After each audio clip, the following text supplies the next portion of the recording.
Assalamualaikum warahmatullahi wabarakatuh. Halo sahabat belajar, selamat datang di channel Muhammad Jailani Manjur. Di sini kita belajar dengan mantap dan hasil jujur, karena belajar itu bukan sekadar nilai, tapi pemahaman yang akan menemani kita sepanjang hidup. Hari ini kita masuk ke sesi pemantapan asesmen nasional berbasis komputer, ANBK, untuk asesmen kompetensi minimum, AKM. Fokus kita adalah Bahasa Indonesia SD MI tahun 2025. Yuk sama-sama kita siapkan diri, bukan cuma untuk ujian, tapi untuk jadi generasi yang cerdas, kritis, dan jujur. Mantap dengan hasil jujur.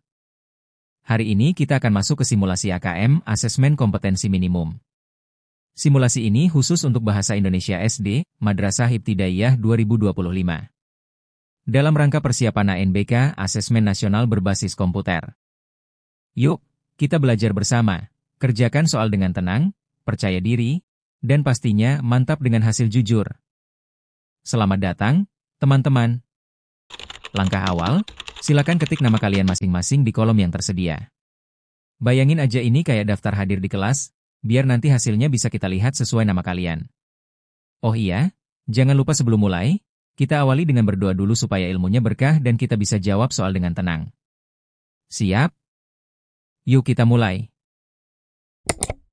Nah, sekarang kita masuk ke tampilan konfirmasi data. Di sini, teman-teman tinggal ketik nama lengkap kalian.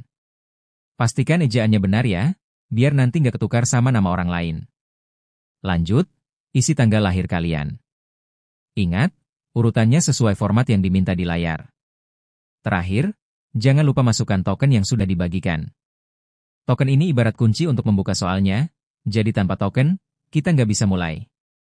Kalau semua sudah diisi, cek lagi sebentar. Kalau udah yakin benar, tinggal klik tombol konfirmasi. Dan, kita siap lanjut ke soalnya.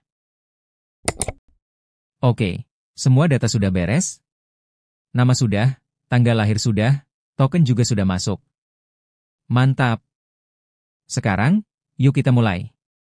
Teman-teman tinggal klik tombol, mulai, di layar, dan kita akan langsung masuk ke soal pertama.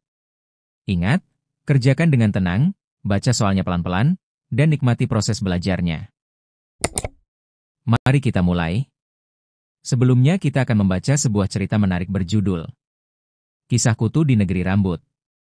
Dengarkan baik-baik ya, karena setelah cerita ini, akan ada soal simulasi AKM Asesmen Kompetensi Minimum untuk kalian semua.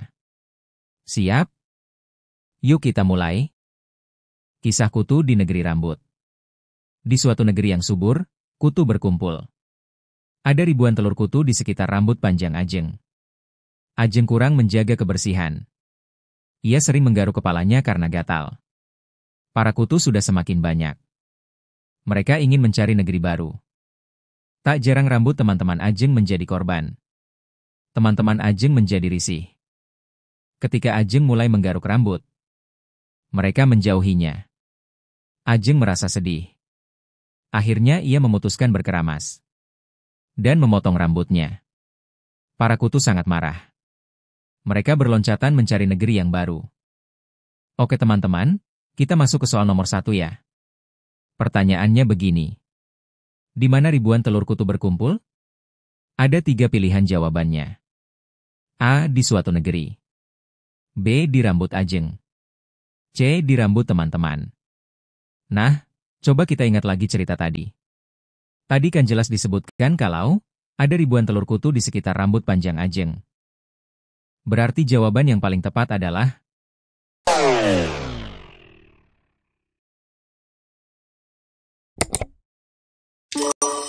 B.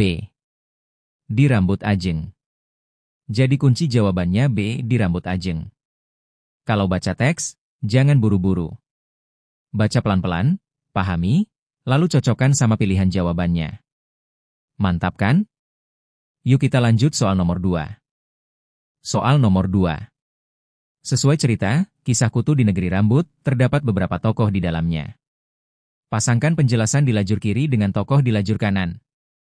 Penjelasan. A. Tokoh yang memiliki ribuan kutu di rambut. B. Tokoh yang risih kepada Ajeng. C. Tokoh yang berloncatan mencari negeri baru. Tokoh. Teman-teman. Kutu. Telur kutu. Ajeng. Berarti jawaban yang paling tepat adalah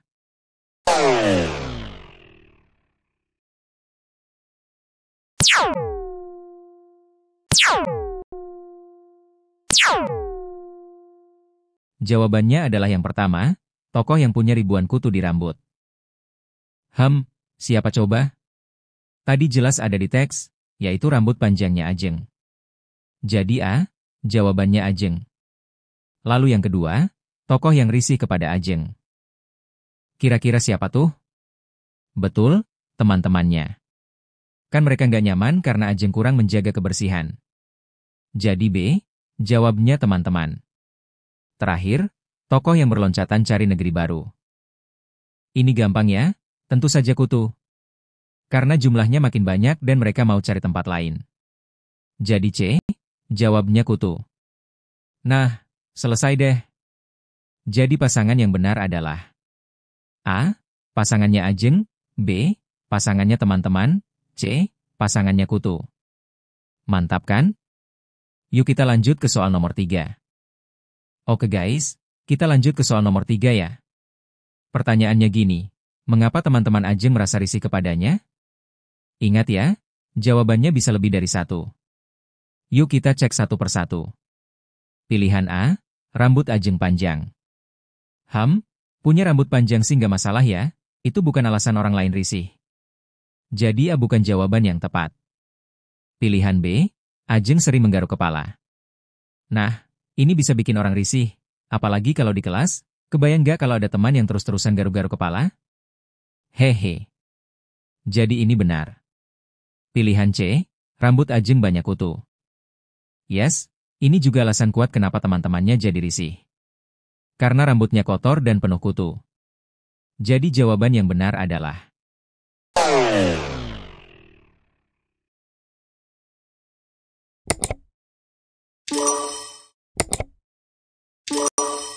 Jadi jawaban yang benar adalah B dan C. Pilihan B, Ajeng sering menggaruk kepala.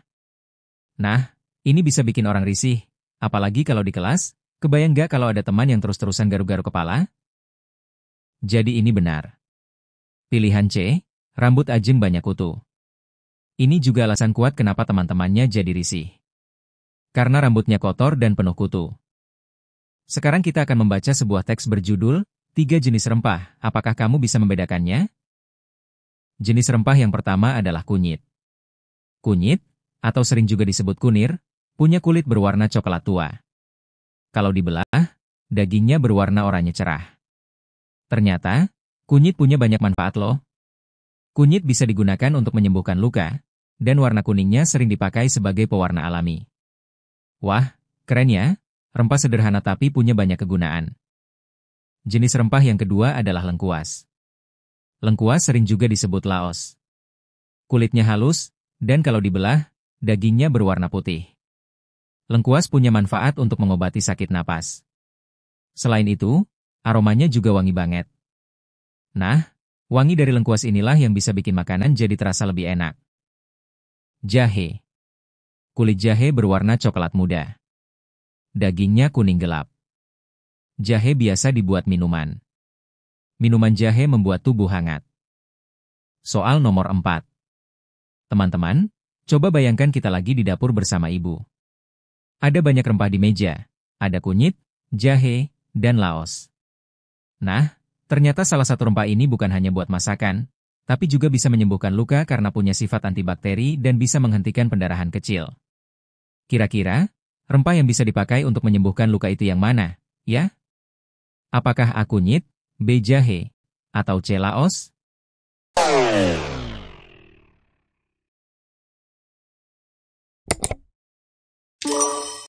Jawaban soal nomor 4 adalah A. Kunyit. Kunyit mengandung zat kurkumin yang berfungsi sebagai antiinflamasi, antibakteri, dan mempercepat penyembuhan luka. Jadi, rempah yang dapat menyembuhkan luka adalah kunyit. Oke, kita lanjut ke soal nomor 5 ya. Informasi apa yang dapat kamu peroleh dari teks tersebut?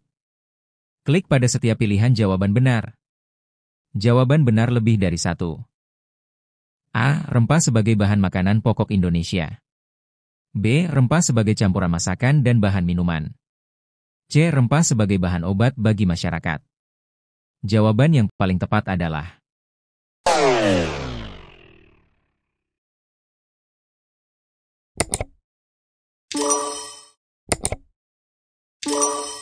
B dan C.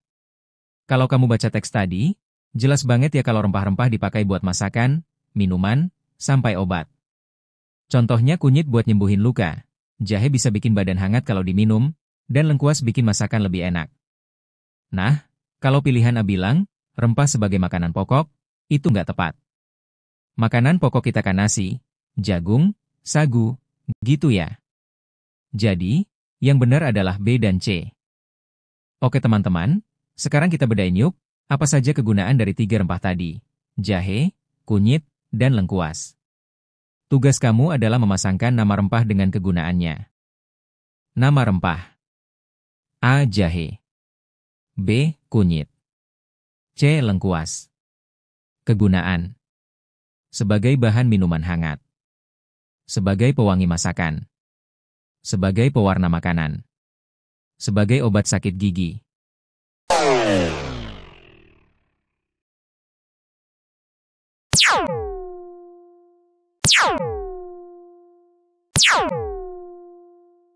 Jawaban yang paling tepat adalah A. Jahe sebagai bahan minuman hangat. B. Kunyit berguna untuk pewarna makanan. C. Lengkuas bermanfaat untuk pewangi masakan. Soal nomor 7. Sekarang kita coba pikirin ya, kira-kira gambar apa yang perlu ditambahkan biar teks tentang rempah tadi jadi makin jelas?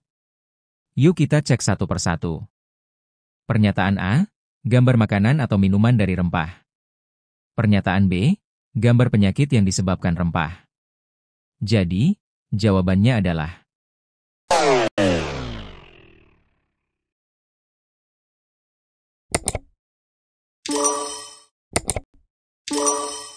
A. Gambar makanan atau minuman dari rempah perlu.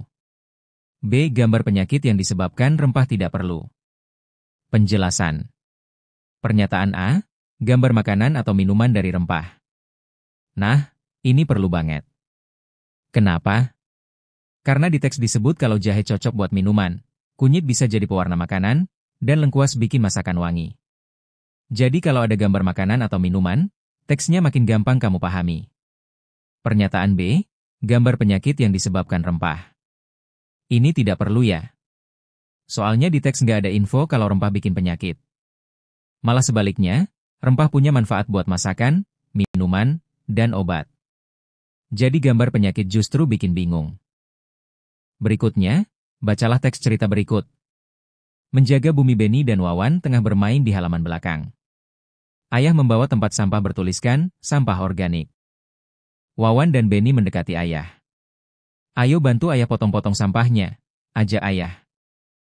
Ayah, Benny, dan Wawan memotong sampah menjadi bagian-bagian kecil agar mudah terurai.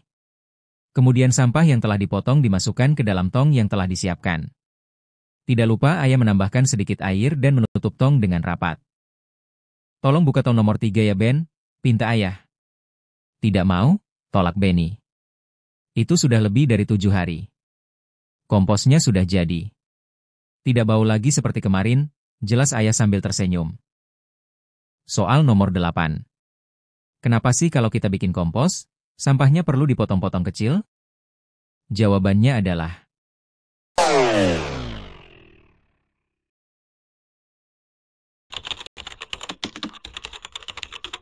supaya mudah terurai. Kilauan logikanya gini, semakin kecil potongan sampahnya, semakin luas permukaan yang bisa disentuh sama mikroorganisme. Nah, mikroorganisme ini yang ngebantu proses penguraian. Jadi kalau sampah dipotong kecil-kecil, mereka lebih gampang kerja, dan kompos pun jadi lebih cepat terbentuk. Soal nomor 9. Kenapa sih tong sampah untuk kompos itu perlu dibuka sebentar?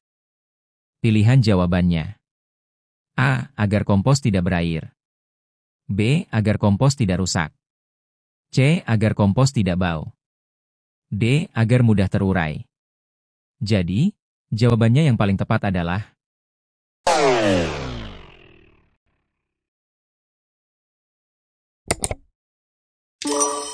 C. Agar kompos tidak bau.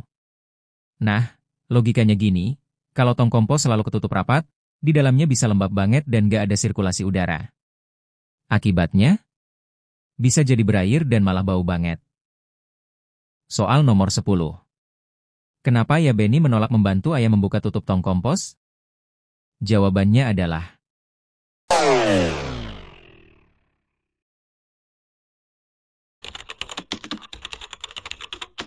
Benny tidak menyukai bau pupuk kompos. Bayangin deh, kamu lagi dekat tong kompos yang penuh sampah organik, pasti baunya agak kuat kan? Nah, Benny juga merasakannya, makanya dia agak jijik dan menolak membantu ayah membuka tutup tong. Jadi, kadang orang menolak bukan karena malas, tapi karena bau yang tidak enak. Soal nomor 11. Kalau di rumahmu banyak sampah organik, apa yang akan kamu lakukan? Yuk, klik pilihan benar atau salah sesuai isi teks. Pernyataan. A. Memotong sampah organik dijadikan pupuk kompos. B. Mengumpulkan sampah organik agar diambil petugas. Jawabannya adalah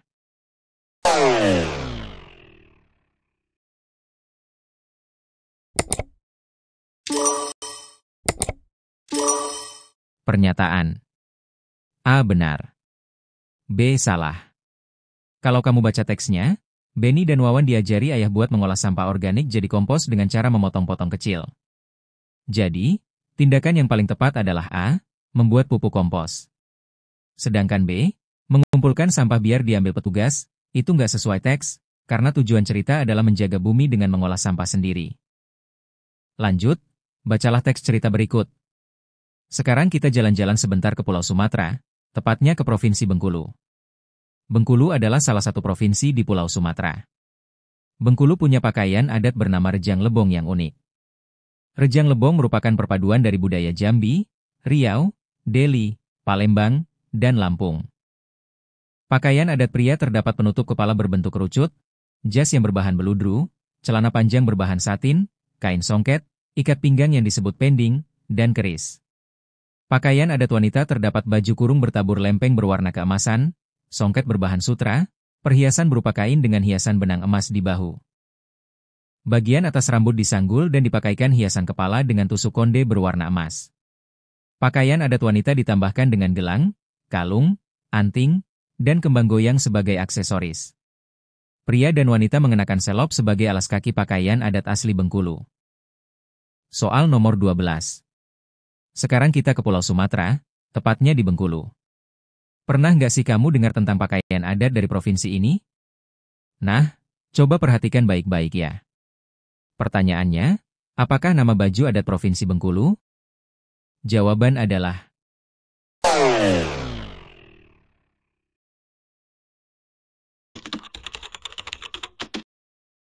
Rejang Lebong. Kalau kamu baca teks sebelumnya, jelas banget disebutkan bahwa Bengkulu punya pakaian adat bernama Rejang Lebong. Jadi gampang banget, cukup ingat nama dan asalnya, Rejang Lebong dari Bengkulu. Soal nomor 13.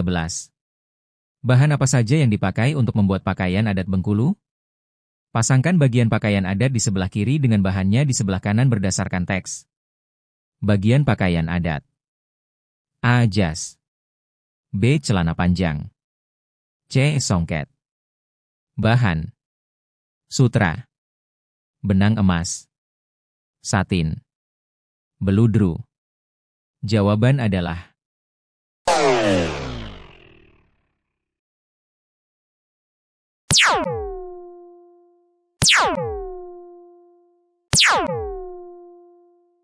A. Jas terbuat dari beludru. Kenapa? Jas terlihat mewah dan lembut, makanya pakai beludru. B. Celana panjang terbuat dari satin. Celana panjang biar nyaman tapi tetap mengkilap, satin pilihan tepat. C. Songket terbuat dari sutra. Songket Bengkulu terkenal cantik karena sutra sebagai kain dasar. Soal nomor 14. Mengapa pakaian adat Bengkulu unik? Klik pada pilihan benar atau salah untuk setiap pernyataan berdasarkan isi teks. Pernyataan. A. Berasal dari percampuran budaya daerah lain di Sumatera. B. Banyak aksesoris yang ditambahkan di pakaian adat wanita. Jawaban adalah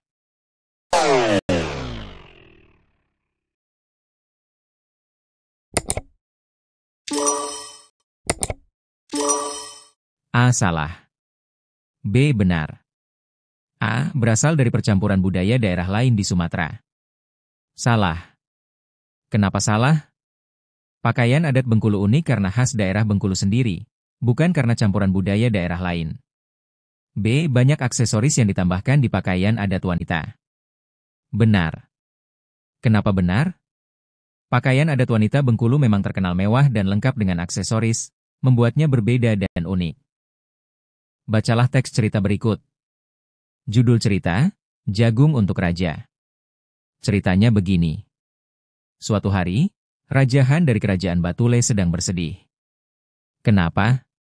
Karena benih jagung manis kerajaan, yang paling berkualitas, dicuri burung saat para petani sedang menanamnya. Para petani kemudian memberi usulan kepada Raja Han, mari kita adakan sayembara, siapa tahu bisa menyelesaikan masalah ini. Den dan Hans ikut sayembara tersebut. Kebun jagung Den lebih luas dibanding kebun jagung Hans. Den selalu mengejek Hans karena hasil panennya lebih sedikit. Meskipun diejek, tetapi Hans tidak pernah membalas Den. Hans, kau yakin akan mengikuti sayembara ini? Kau akan kalah denganku. Aku yakin benih jagungku yang akan menang, ejek Den. Tidak apa-apa aku kalah, yang penting aku berani mencoba. Aku pergi dulu ya, Den. Aku ingin memberi benih jagung terbaik untuk raja. Den sangat yakin jagungnya yang terpilih. Tetapi, Raja memilih jagung milik Hans. Raja membeli ladang Hans dan memintanya bekerja di sana dengan bayaran besar. Yang mulia, bisakah kau membeli ladang Den? Saya ingin berbagi kebahagiaan dengannya. Biar dia menanam benih dari ladang saya. Raja tampak berpikir. Baiklah, aku setuju.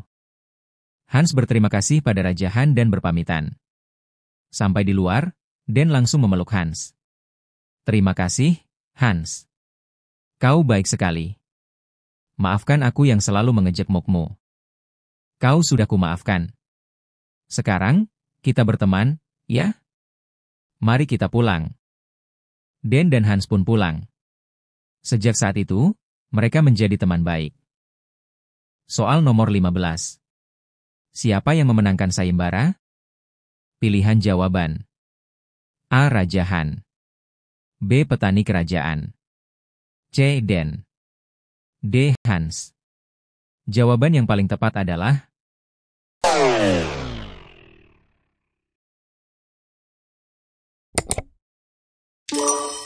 D. Hans. Raja Han bikin sayembara karena sedih jagung dicuri.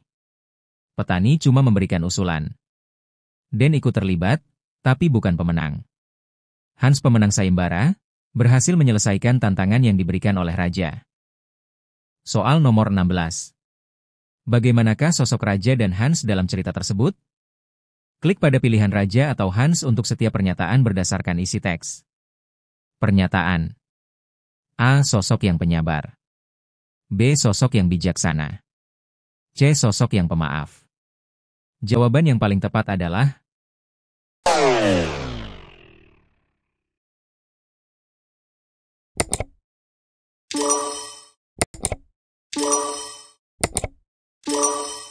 A. Sosok yang penyabar adalah Hans. Hans berhasil mengikuti sayembara dan menyelesaikan tantangan, menunjukkan kesabaran. B. Sosok yang bijaksana adalah Raja. Raja Han mengadakan sayembara untuk mencari solusi masalah jagungnya. Itu menunjukkan kebijaksanaan dalam menghadapi masalah.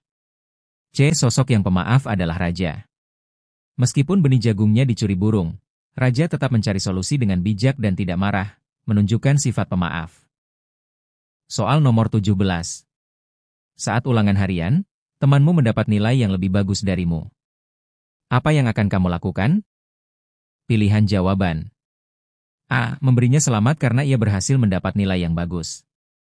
B. Mengikuti cara belajarnya agar bisa mendapat nilai yang bagus juga. C. Merasa iri hati melihat keberhasilan teman lain mendapat nilai baik.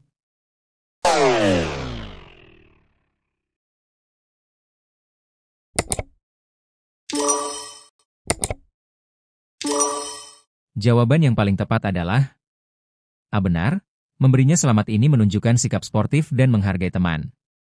B. Benar, mengikuti cara belajarnya ini menunjukkan sikap belajar dari keberhasilan orang lain. C. Salah, merasa iri hati ini sikap negatif yang sebaiknya dihindari. Teman-teman, pernah nggak sih kalian merasa senang hanya karena melihat senyuman orang lain? Nah, itu salah satu contoh dari budaya 5S. Budaya 5S. Apa itu budaya 5S? Budaya 5S, senyum, salam, sapa, sopan, dan santun, merupakan suatu sikap yang dilakukan oleh seseorang ketika sedang berkomunikasi kepada orang lain. Budaya senyum adalah hal yang paling mudah untuk kita lakukan. Senyuman itu bisa menular loh. Dengan sedikit senyuman saja, kita bisa membuat orang lain ikut tersenyum. Ajaib bukan? Sementara itu, budaya salam dan sapa ternyata juga sudah sering kita lakukan. Misalnya, dengan mengucap salam dan menyapa teman ketika bertemu. Coba bayangkan jika kamu berpapasan dengan temanmu, tapi didiamkan saja. Pasti kamu akan merasa sedih bukan? Budaya sopan dan santun dapat kita lihat ketika seseorang sedang berbicara dan bersikap. Orang yang menerapkan budaya ini pasti sangat anggun. Mereka akan terhindar dari kebiasaan berbicara kasar. Sudahkah kamu berbudaya? Sebagai anak muda, kita diwajibkan untuk melaksanakan budaya 5S, terutama kepada orang yang lebih tua. Membiasakan diri untuk bersikap berbudaya akan membawa kita pada karakter berbudi. Menjaga ucapan dan sikap akan menjadikan diri kita berharga di mata orang lain. Terbiasa menjalankan sikap berbudaya akan membuat kita dihargai oleh orang lain. Selain itu, kita akan terbebas dari perselisihan. Soal nomor 18. Berdasarkan informasi tersebut, dampak positif apa yang dapat diperoleh seseorang setelah menerapkan budaya 5S? Pilihan jawaban. A. Terbebas dari berbicara kasar. B. Terhindar dari iri dan dengki. C. Terhindar dari prasangka buruk. D. Terbebas dari perselisihan. Jawaban yang paling tepat adalah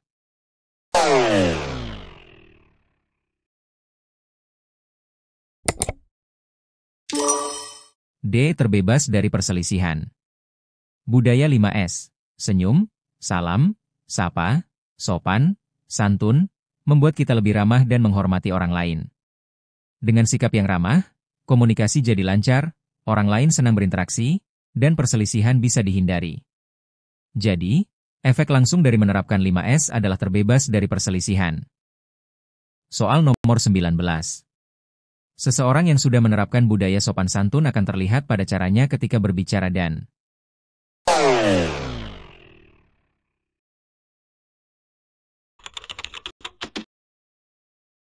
bersikap. Jadi, kalau kamu melihat seseorang yang berbicara lembut, menunggu giliran, dan menghormati orang lain, itu tanda budaya 5S sudah diterapkan. Soal nomor 20. Gambar apa yang perlu ditambahkan dalam wacana tersebut? Klik pada setiap pilihan jawaban benar. Jawaban benar lebih dari satu. Pilihan jawaban. A. Gambar penjelasan budaya 5S. B. Gambar orang saling menyapa. C. Gambar orang memberi salam. Jawaban yang paling tepat adalah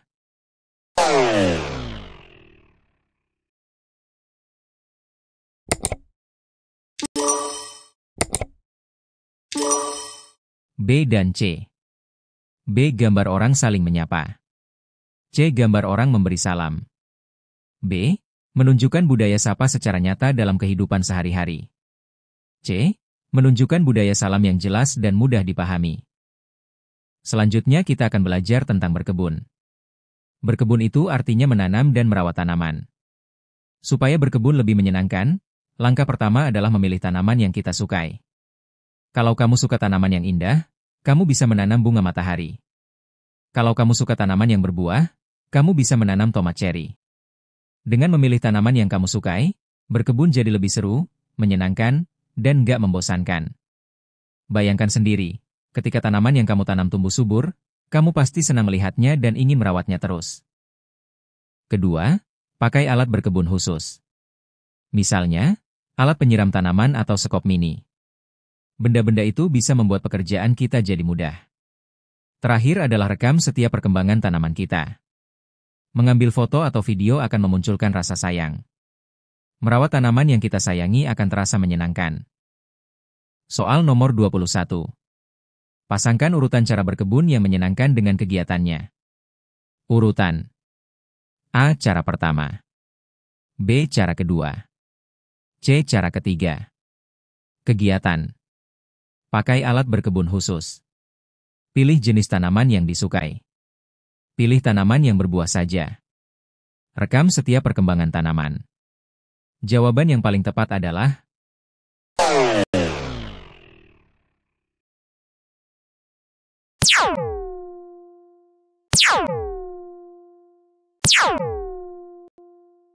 A. Cara pertama, pilih jenis tanaman yang disukai. Langkah pertama supaya berkebun seru adalah memilih tanaman favoritmu. B. Cara kedua, pakai alat berkebun khusus. Setelah memilih tanaman, gunakan alat yang tepat supaya menanam dan merawatnya lebih mudah. C. Cara ketiga, rekam setiap perkembangan tanaman. Dengan mencatat atau merekam perkembangan tanaman, kamu bisa melihat hasil kerja kerasmu dan belajar dari pengalaman. Soal nomor 22. Teks tersebut menjelaskan tentang kegiatan berkebun. Informasi apa saja yang sesuai dengan teks tersebut? Klik pada pilihan benar atau salah untuk setiap pernyataan. Pernyataan. A. Bacaan tersebut menjelaskan tentang cara berkebun yang menyenangkan. B. Bacaan tersebut menjelaskan tentang cara memilih tanaman yang baik. Jawaban yang paling tepat adalah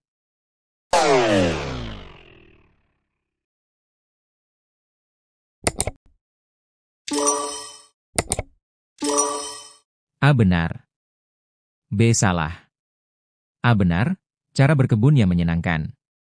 Teks memberi tips supaya berkebun jadi menyenangkan, misalnya memilih tanaman favorit. B. Salah, cara memilih tanaman yang baik. Teks fokus pada memilih tanaman yang disukai atau menyenangkan, bukan kriteria, baik, atau benar, secara teknis. Soal nomor 23.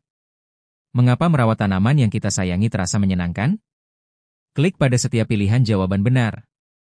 Jawaban benar lebih dari satu. Pilihan jawaban. A. Kita dapat melihat pertumbuhan dari tanaman kita. B. Kita dapat memilih alat penyiram tanaman yang menarik. C. Kita dapat mengabadikan indahnya tanaman dalam berbagai media. Jawaban yang paling tepat adalah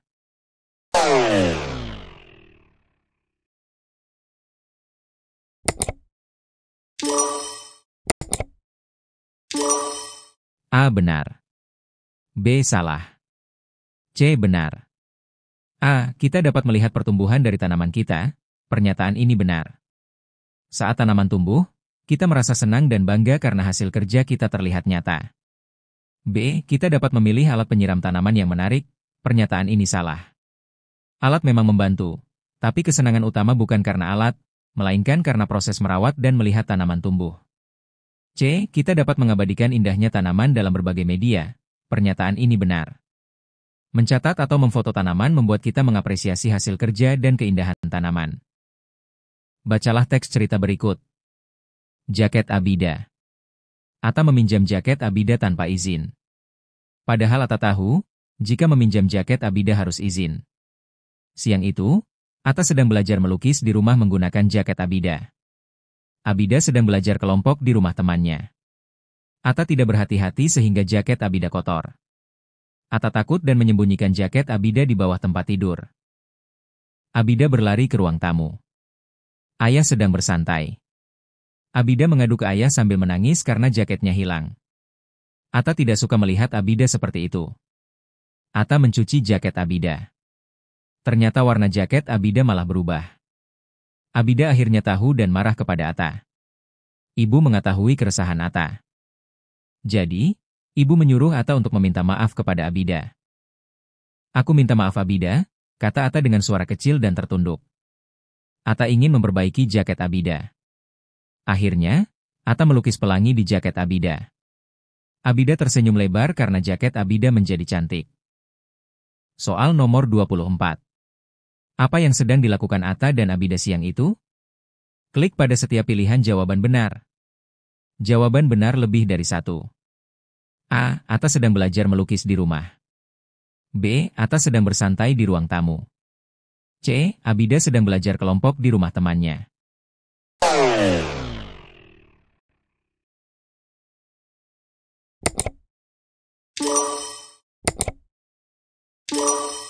Jawaban yang paling tepat adalah A dan C benar. A. Atta sedang belajar melukis di rumah. C. Abida sedang belajar kelompok di rumah temannya. Soal nomor 25. Abida marah pada Atta. Mengapa Abida marah kepada Atta? Klik pada pilihan benar atau salah untuk setiap pernyataan berdasarkan isi teks. Pernyataan. A. Atta membuat kotor jaket Abida. B. Atta membuat warna jaket Abida berubah.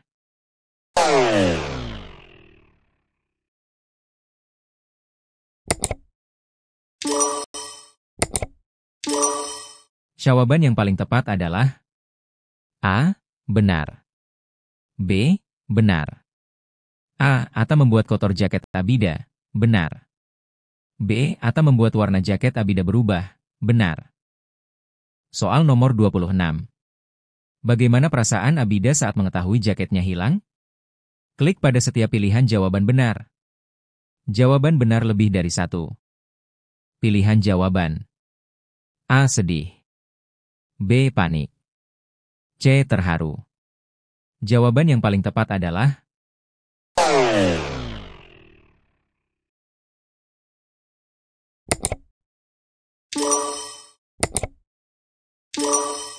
A. Benar. B. Benar. A. Sedih. Benar.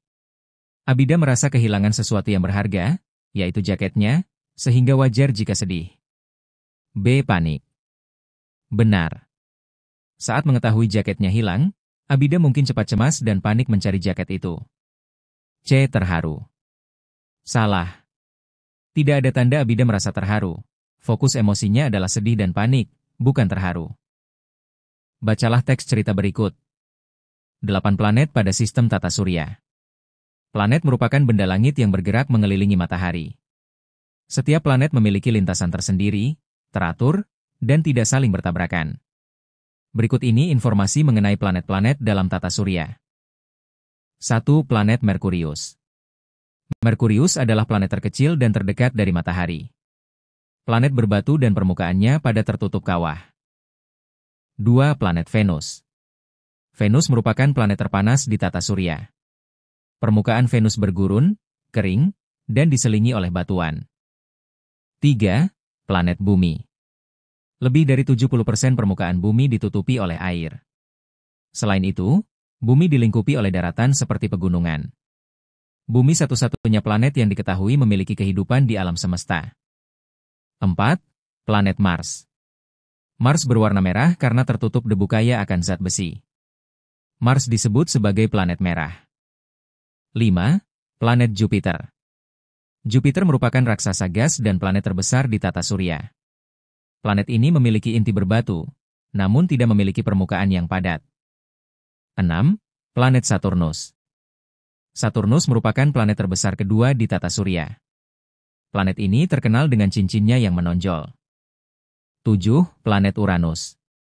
Uranus merupakan raksasa es yang terdiri dari air dan es. Uranus disebut planet es karena suhu terendahnya bisa mencapai negatif 226 derajat Celcius. 7. Planet Neptunus. Neptunus planet terjauh dari matahari. Membutuhkan waktu 4 jam agar cahaya matahari mencapai Neptunus. Sinar matahari mencapai bumi hanya butuh 8 menit. Soal nomor 27. Pasangkanlah nama planet dengan informasi sesuai teks. Nama planet. A. Venus. B. Uranus. C. Merkurius. Kegunaan informasi. Planet ini disebut planet es karena suhu terendahnya bisa mencapai minus 226 derajat Celcius. Planet ini merupakan planet terkecil dan terdekat dari matahari. Planet ini memiliki inti berbatu, namun tidak memiliki permukaan yang padat. Permukaan planet ini bergurun, kering, dan diselingi oleh batuan.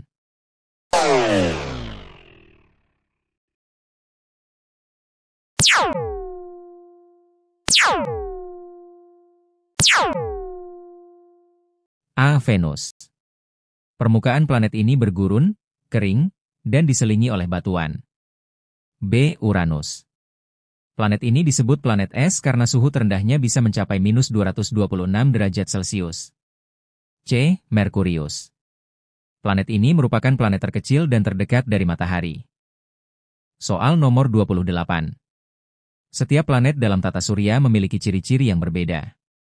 Manakah informasi yang tepat mengenai ciri-ciri planet dalam tata surya? Klik pada pilihan benar atau salah untuk setiap pernyataan berdasarkan isi teks. Pernyataan A. Jupiter merupakan raksasa gas dan planet terkecil di tata surya. B. Permukaan planet Mars berwarna merah karena tertutup debu kaya akan zat besi.